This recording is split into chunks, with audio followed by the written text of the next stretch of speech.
Moving on to the co-main event, we finally get the rematch here. Amanda Nunes, Valentina Shevchenko, both of these women 29 years old. Obviously, Amanda Nunes pulled out of the last fight.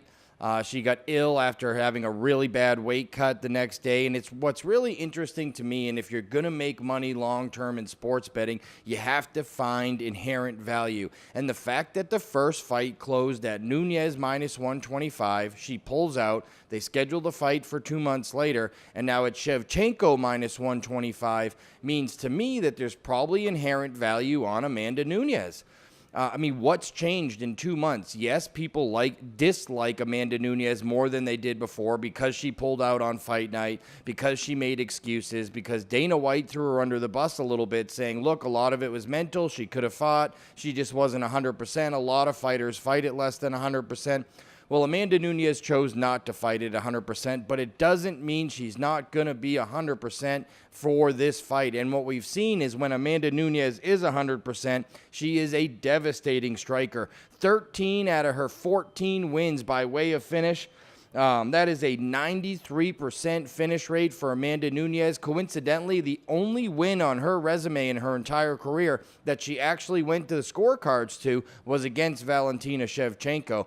And I like it when we have an earlier recent fight between two fighters to show us kind of what happened. I used the Ryan Bader-Phil Davis as a perfect example. Ryan Bader outpointed him the first time. Everybody jumped all over Phil Davis the second time they fought. I jumped on Ryan Bader as a dog. I said, what's going to be different this time? We saw Ryan Bader again outpoint Phil Davis the second time in another boring fight. So I ask the people that are backing Valentina Shevchenko here, what's going to be different this time? I understand you don't like Amanda Nunes. I understand that there's some ill feelings, toward everything about her pulling out on fight night. But the simple fact is she almost finished Valentina Shevchenko in the first round. The first time they fought, she absolutely killed her. And when two fighters are dead fresh, that's kind of the best perspective of what happens when these two fighters meet fresh in the octagon. And what happened the first time is Amanda Nunes put it on Valentina Shevchenko.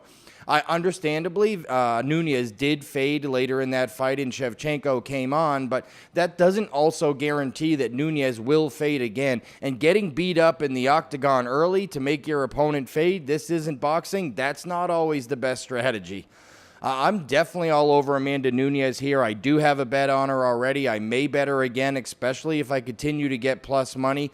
To me, just the simple fact that she closed a favorite last time, they ended up canceling the fight night. Nothing's changed since then. Now she's an underdog. Doesn't make a lot of sense. And she really looked the better of the two the first time they fought. She is a devastating striker. I think Valentina Shevchenko is strong. I think she's tough.